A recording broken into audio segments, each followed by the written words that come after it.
Today I'm going to be doing the installation of this Stsrt well pump by the company Stsrt USA. They make these Stsrt modules which you wire in line with your device to which has a large inrush that you would want something like a Stsrt for. So this is the instruction manual. It's pretty straightforward. There are some things in here which I will go back over in a second, but let's talk about what Stsrt is. I actually have a different company that makes one that I'm going to be using for my AC units. I didn't know about this company until Stsrt Solar reached out to me about it. And I will be getting the other ones from Stsrt Solar. But if you have like large AC units that are not your mini split style, so mini splits are AC, but they run in three-phase, basically a DC. So what that does is it allows the motor to slowly start spinning up and then go. Now, if you've ever owned these larger unit ACs, you'll know that behind this little wall here is a capacitor, which often gets toasted after a few years, and that's because this is a really fast spinning fan that has to be turned on immediately. So a ton of power inrushes to this, and the amperage of that can be well beyond what this is technically rated for. So you could have an inrush of, several times the amount of amperage that you would typically be using on the device at running. Now, that's really hard for the device itself, and it is hard for a system like solar, which can only allow so much additional inrush. So this does exactly what you would get out of a mini split. So this basically slowly loads the amperage and total energy into the coil for the motor and allows it to start softly instead of slamming on all at once. Now, like I said, this is a great little device. Highly recommend these if you have things like well pumps like I do, or AC units. They have bigger units like that you can wire on those, and that will reduce the light flicker that you might receive, or tripping breakers like a lot of folks do when they undersize a solar system. But this will help you reduce the total size of a solar system that you're installing. Some things to note in this, this is for a 220. It even showcases it here. And there are some things within the electrical world that you don't want to have kind of messed up. This is the wiring diagram for these little end clips, and I'll show you how those work as well. But note that on 240 systems, there are just two hot legs. There's no neutral. So there are neither side of this are safe. Neutrals are traditionally relatively safe along with your ground wires, although they do have some current in them. It is typically not that much. So what you're going to see here is this unit has a top and a bottom. These little ports on it take these specialized plugs, and although I do like that they have these nice clip in and lock in features, I actually would prefer if they would wire it as a 220 plug. And I'll show you why in a second, which is how my well is actually wired. Now, one other thing that I wish that they would do, and again, this is no harm, no foul. This is something that you will see on a lot of like older, more classical tool or device. My doggy just walked in. Hey, girl.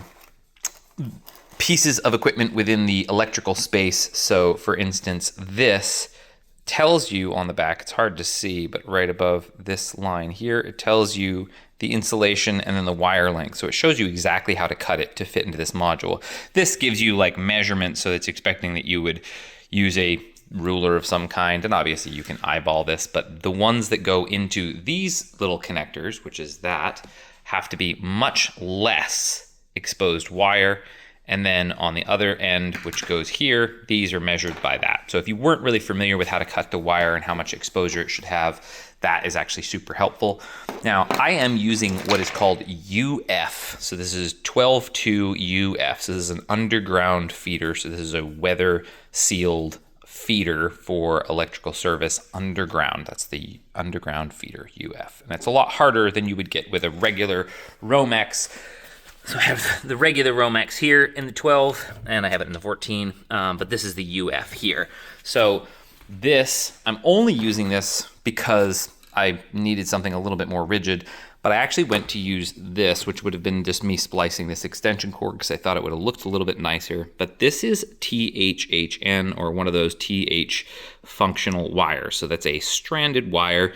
And the problem that I have with the stranded wire is the connectors that this uses, the unit itself, has this really small intake. So I'm going to zoom way in on this so you can kind of see it. Ooh, let me try and get it in there. So you can see how little these screws are and how little those holes are. So with wire that is stranded, it's easy to get a stray wire to bend up and around. And because I want this to not have that possibility, I am going to use solid wire. And in most applications, I would always recommend solid wire if you can get away with it. Obviously, for flexible cords like that, you have to use something like THHN. It's a lot more flexible and durable for movement that is more than once or twice. So anyway, I'm going to wire the rest of this and then we'll just go plug it in. It's super straightforward. I would recommend to the company, though, it would be really nice to see it just actually have these ports on the bottom. So if you had a receptacle that was just a 220 receptacle on the top and the bottom, then the user would only technically have to buy and then even sell or package with it these end clips that you use. Eaton makes them, but a ton of other companies do as well. But just the opposite gendered connecting point. So give it this and plug that into the bottom and vice versa.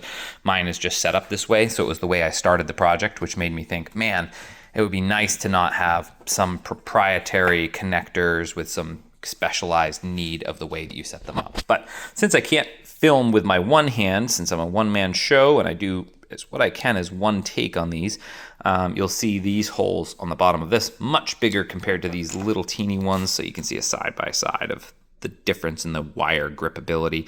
So this would be fine for the DHHN because it would grab them all and squish them together. That one, I'd just be afraid I'd get a stray and it's too much of a pain in the butt. So here we are, solid wire. I'll wire this in, this little guy goes on this end, and then I'll put this little guy on this end, just the same as I did here. Super easy. Obviously, you strip your jacket and then make sure you put the pieces in order. So obviously, you want to have this, the back end, on first.